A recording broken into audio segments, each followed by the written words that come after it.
Live from New Delhi, you're watching DD India Live, India's voice to the world with me, Deepika, coming up in the next 30 minutes. White House highlights strong Trump-Modi ties, underscores India's key role in Indo-Pacific strategy, confirms US-India close to finalize trade deal agreement.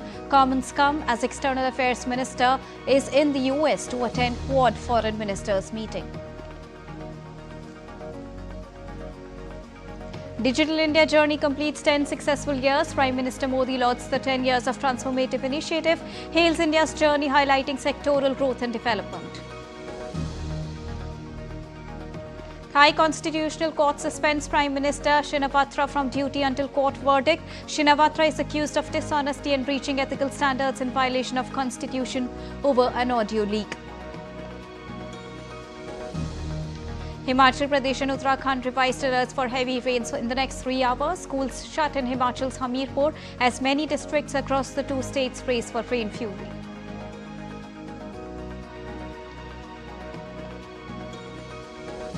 And scorching heatwave grips much of Europe, prompting authorities to issue health and wildlife warnings. Unprecedented alerts in France, Britain swelter as temperatures soar.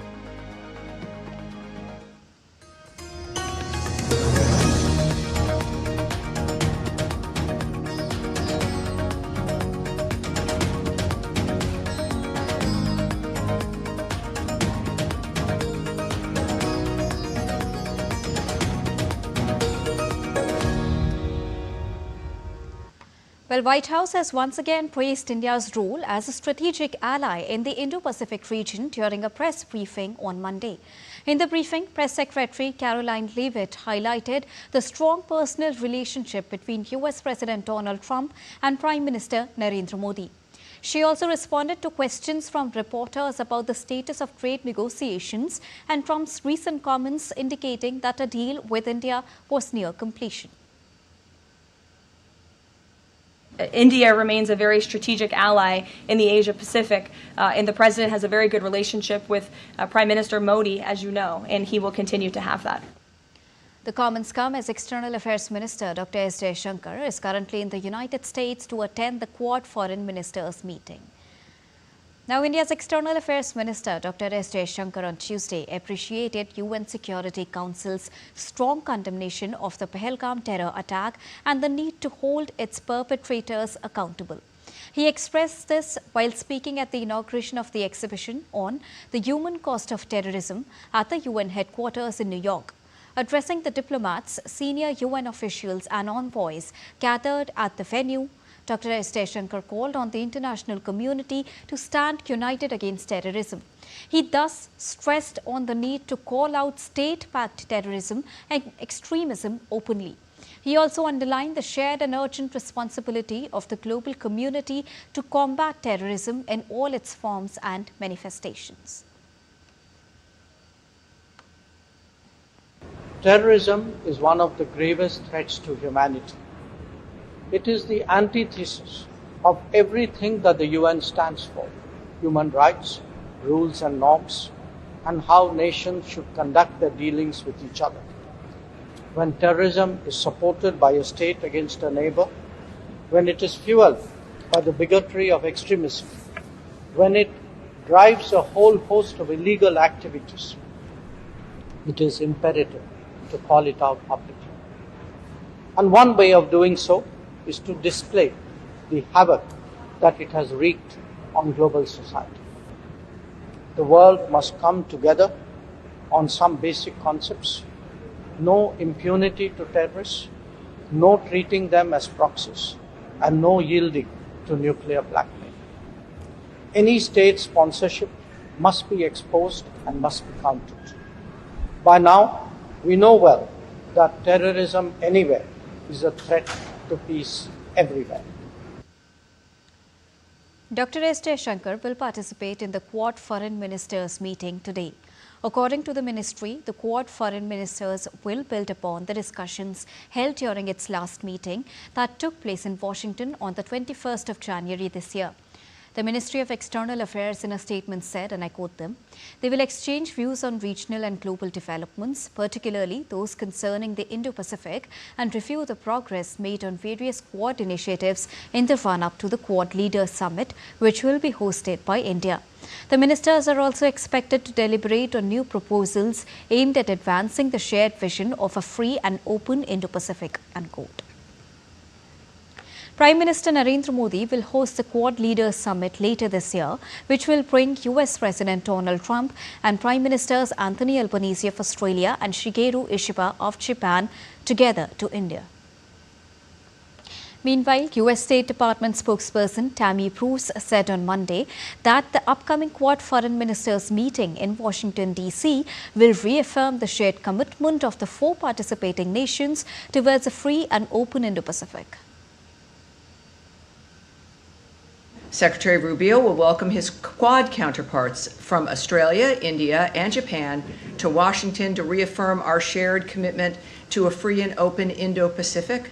This ministerial reinforces our joint resolve to defend sovereignty, strengthen regional maritime security, and build resilient supply chains. Dr. S. Jaishankar later held a conversation with Dev Prakat of Newsweek over a wide-ranging topics. He shared perspectives on India's role and position in a multipolar world as a civilizational state, a pluralistic democracy, a talent pool, a diplomatic bridge, and a voice of the global South.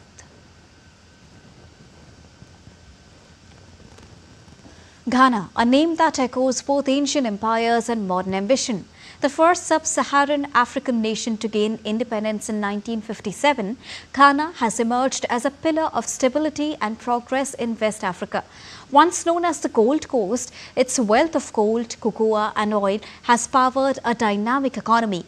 India's Prime Minister Narendra Modi will reach Ghana on the 2nd of July, which is Wednesday, giving a major fillip to the bilateral ties. DD India's Taposh Bhattacharya gets you more in this report. Take a look. Ghana, the first sub-Saharan African nation to gain independence, has long been a beacon of stability and progress in West Africa. Formerly known as the Gold Coast, it broke free from British colonial rule in 1957, inspiring liberation movement across Africa.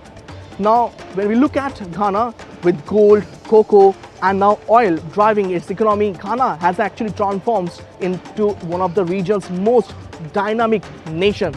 The country takes its name from the ancient Ghana Empire, a medieval trading powerhouse once upon a time. Its modern history is rich and complex, from the rise of the mighty Ashanti Kingdom in the 1700s to the British colonization and multiple Anglo-Ashanti wars. Independence came in 1957, led by Kwame Nkrumah, who helped found the non-alignment movement as well. Though Ghana faced political turbulence in the following decades, democratic stability returned in 1992 with the new constitution and multi-party election. Today, Ghana stands tall, a democratic nation with a booming youth population, thriving cultural heritage, and growing global presence. The capital is Accra. The population is 32.1 million, and the languages, well, apart from English, there are 11 more local languages that's there. Ghana's journey is one of resilience, pride and promise. With camera person Rakesh and more Mukesh Sharma, along with my engineer Saurav, this is Taposh Bhattacharya for DD India from Ghana. Union Minister H.D. Kumaraswamy inaugurated the international offices of NMDC Limited and Mekong Limited in Dubai on Monday. This marks a key step in expanding India's industrial footprint in West Asia. The event was attended by top officials including the Indian ambassador to the UAE and senior leaders from the Ministry of Steel. NMDC's new Dubai office will act as a strategic hub to enhance trade partnerships, secure raw materials and monitor developments in the mineral sectors across the MENA region, Africa and Australia. It will support India's goals of self-reliance and boost global competitiveness by scouting mineral assets and facilitating government and industry collaborations. Meanwhile, Mekong's Dubai office is set to expand India's engineering consultancy footprint in infrastructure, mining, oil and gas and steel sectors throughout West Asia. During his visit, Minister H.D. Kumaraswamy also held discussions with prominent Indian origin CEOs to deepen industrial cooperation, strengthen economic ties between India and the UAE, and open new avenues for investment and growth in steel and heavy industries.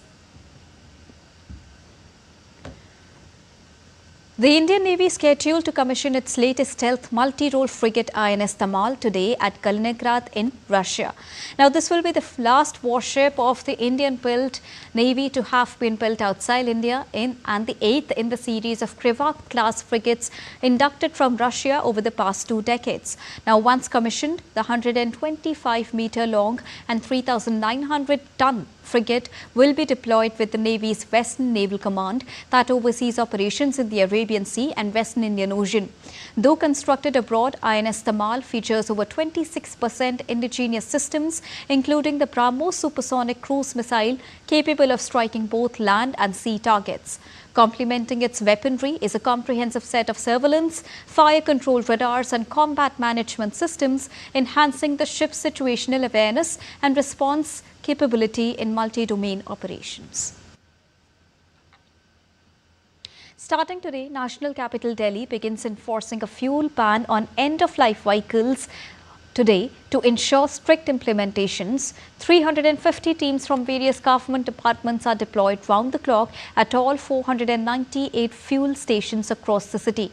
Coming under the ban purview are diesel vehicles older than 10 years and petrol vehicles over 15 years. The ban, aimed at improving air quality in Delhi NCR, will be implemented through advanced surveillance systems at fuel stations across the city. Further, the pump operators who violate this order will also face punitive actions. From November, high-traffic districts including Gurgaon, Faridabad, Ghaziabad, Gautam Budh Nagar and Sonipat will begin enforcing the same rule. The remaining parts of the National Capital Region are scheduled to implement the ban starting April next year. The move comes amid growing concerns over pollution in the city and aims to build a more sustainable transport ecosystem using real-time digital enforcement. National Doctors' Day is being observed in India today, honouring the relentless commitment, compassion and service of the country's medical professionals. In 2025, the day carries even more emotional weight with its theme, Behind the Mask, Who Heals the Healers? A reflection on the mental and emotional challenges faced by healthcare workers. The theme calls on society to recognise not just the doctors' effort, but also their humanity and need for support. Prime Minister Narendra Modi has extended best wishes to all hard-working doctors. Taking on social media platform X, Prime Minister said, and I quote him, "Our doctors have made a mark for their dexterity and diligence. Equally notable is their spirit of compassion. They are truly protectors of health and pillars of humanity. Their contribution in strengthening India's healthcare infrastructure is indeed exceptional," unquote. Time to take a short break, but still to come on the other side. Voting underway in US Senate on amendments to President Trump's One Big Beautiful Bill. Trump says failure to pass the spending bill means a whopping 68% tax increase. Flash floods and landslides bring havoc in northwestern Italy. And Djokovic hunts for record 25th Grand Slam title as Wimbledon kicks back in the USA.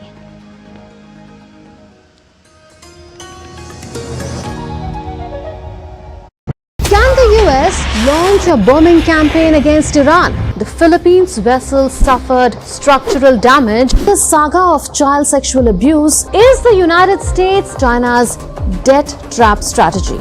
Truth is stranger than fiction. But sometimes hard to uncover.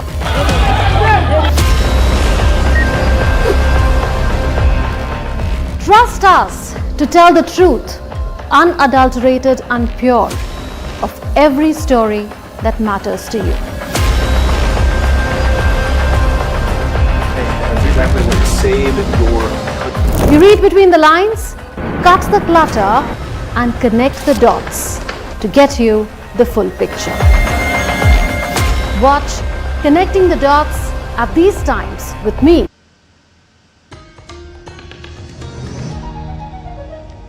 Welcome back after that short break. You're watching Daily India Live. Big news coming in from Thailand. Country's constitutional court has suspended Prime Minister Pentokran Shinawatra from duty until court verdict.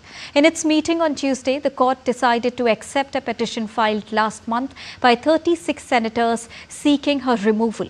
The senators said her handling of the phone call in which she refers to a Thai army commander as an opponent showed a lack of responsibility and integrity and put the country's sovereignty at risk. Meanwhile, the criminal court in Bangkok began the first hearing in a lease Majis case against former Prime Minister Thaksin Shinawatra on Tuesday. The case against Thaksin stems from a 2015 media interview that he gave in self-imposed exile, from which he returned in 2023 to serve a prison sentence for conflicts of interest and abuse of power. The trial comes as political heavyweight Thaksin also faces a Supreme Court ruling this month that could overturn his parole, which was granted in February last year after a 6-month hospital stay. In the United States, voting is underway to pass President Trump's One Big Beautiful Bill to extend his expiring first-term tax cuts at a cost of $4.5 trillion. The package is expected to slash social welfare programs and add an eye-watering $3 trillion to the national debt. Trump wants the bill to boost military spending and fund his plans for unprecedented mass deportations and border security. But senators eyeing 2026 midterm congressional elections are divided over savings that would strip around $1 trillion in subsidized health care from millions of the poorest Americans and add more than $3.3 trillion to the nation's already yawning budget deficit over a decade. Trump has meanwhile said a failure to pass the spending bill means a whopping 68% tax increase. He wants to have the package on his desk by the time Independence Day festivities begin on Friday. However, approval by the Senate is only half of the battle, as the 940-pager text will have to pass a separate vote in the House of Representatives, where several rebels in the slim Republican majority are threatening to oppose it. The United States has announced a $510 million sale to Israel of bomb guidance kits and related support. The proposal sale will enhance Israel's capability to meet current and future threats by improving its ability to defend Israel's borders, vital infrastructure and population centers. The State Department approved the possible sale, and the TSCA has provided the required notification to the U.S. Congress, which still needs to sign off on the transaction. The arms sale announcement came ahead of Israeli Prime Minister Benjamin Netanyahu's visit to the White House next week for talks with President Donald Trump. It will be Netanyahu's third since Trump returned to power in January. Netanyahu became the first foreign leader to visit Trump in his second term in February, when the U.S. president surprised him by suddenly announcing a plan for the United States to take over Gaza. The Israeli premier visited again in the month of April. The 7th of July visit comes after Trump said that he hoped for a truce in the Palestinian territory within a week. Also, Strategic Affairs Minister Von Dermer is due to visit the White House this week for talks to lay the ground for Netanyahu's visit. This administration is in constant communication with Israeli leadership, and the president himself speaks frequently, as you know, to Prime Minister Netanyahu. But this has been a priority for the president since he took office, to end this brutal war in Gaza. It is because of this president that humanitarian aid is being brought into the region. It's heartbreaking to see the images that have come out from both Israel and Gaza throughout this war, and the president wants to see it end. He wants to save lives, and however, the main priority for the president also remains to bring all of the hostages home out of Gaza. And now let's get you global weather updates. Updates from India first. The monsoon has now swept across the entire country. The Met Department has confirmed that active monsoon conditions will persist across large swathes of northwest, central and east India over the week, with heavy rainfall expected to continue. In the national capital, the season's first widespread showers on Sunday provided welcome respite from the oppressive humidity, bringing down maximum temperatures to 32.8 degrees Celsius, which is 5 degrees below normal category. The IMD has issued a yellow alert for the national capital, forecasting light to moderate rainfall to continue until the 5th of July. While the rainfall has brought relief from the sweltering heat, it has also triggered flash floods and landslides, particularly in the states of Himachal Pradesh and Uttarakhand. Incessant rains for the last 72 hours have wreaked havoc in the Himalayan state of Himachal Pradesh. Worst hit is the Mandi district on the banks of river Bias, where 4 incidents of cloudburst have been reported last night. Due to incessant rainfall, the Bias River is experiencing severe flooding. The Indian Meteorological Department has issued a red alert in Himachal Pradesh. The Weather Department has advised local administrations and the public to remain cautious, particularly in areas prone to landslides and floods. All educational institutions, schools and colleges are closed as the Met Department has predicted further rain in next 12 hours. Update from Italy now. An aerial video from country's firefighters shows mountain roads in Argentina cut off by a landslide and streams of water. A man in northwestern Italy was killed on Monday in a flash flood caused by heavy rains. Firefighters rescued at least 10 people trapped by the waters, as well as a handful stuck in their cars. The town's mayor had warned residents not to leave their homes or approach the bridges, as sudden bad weather caused the waterway to break its bank. The Goods and Services Tax, or GST, widely hailed as one of the biggest economic reforms in post-independence India, completes 8 successful years, with collections soaring to a record 22.08 lakh crore rupees in 2024-25, marking a year-on-year growth of 9.4%, with the number of taxpayers in its ambit surging past 1.51 crore. Prime Minister Narendra Modi called GST path-breaking legislation for New India at its launch on the 1st of July in the year 2017. 8 years on, the numbers speak for themselves, reflecting India's strong fiscal position. The average monthly collection stood at 1.84 lakh crore rupees in 2024-25, which is a blockbuster year. In 2022-21, the total collection was 11.37 lakh crore rupees, with a monthly average of 95,000 crore rupees. Now, Tuesday, which is the 1st of July, marks the 10th anniversary of Digital India, which is proving to be a milestone in India's progress. Villages have started becoming a part of the country's Digital India campaign. Prime Minister Narendra Modi said 10 years ago, Digital India began as an initiative to transform our nation into a digitally empowered and technologically advanced society. A decade later, we stand witness to a journey that has touched countless lives and ushered in a new era of empowerment.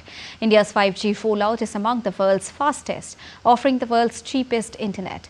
India has made many strides in digital payments, powered by the collective resolve of 140 crore Indians. Sectors like health and education have also benefited from this initiative. Moving on to sports now, the opening round of Wimbledon continues on Tuesday, where world number 1 Jannik Sinner begins his bid for a 4th Grand Slam crown. Sinner has never reached a Wimbledon final. The Italian will hope to put that right this time around, having reached the French Open decider for the first time earlier in June. Sinner will also take on compatriot Luca Nardi, who's never advanced beyond the first round of a Grand Slam tournament. While Novak Djokovic will begin his hunt for record 25th Grand Slam title when he takes on Frenchman Alexander Muller. Djokovic has reached the final of the last 6 Wimbledons, losing the last 2 to Carlos Alcaraz. He's not added to his Grand Slam collection since the 2023 US Open. Djokovic needs just 3 victories to become only the second man to reach 100 match victories at the grass court Grand Slam. In women's singles category, Barbora Krejcikova begins her title defense against Alexandra, who became the first Filipino to reach a WTA Tour final last weekend at Eastbourne. Krejcikova defied the odds at Wimbledon last year when she stunned Grand Slam champion en route to the title as the 31st seed. Krejcikova has had limited preparation after a back injury that sidelined her for 6 months. She has played 6 matches since her return in May. And world number 2 Coco Gauff comes in full of confidence after her French Open victory, but the American is yet to go beyond the 4th round at Wimbledon. Gauff's first opponent is Diana Yastremska, who the American has beaten in all 3 previous meetings. Yastremska reached the final of Nottingham and the quarterfinals of Eastbourne in an impressive start to her cross season.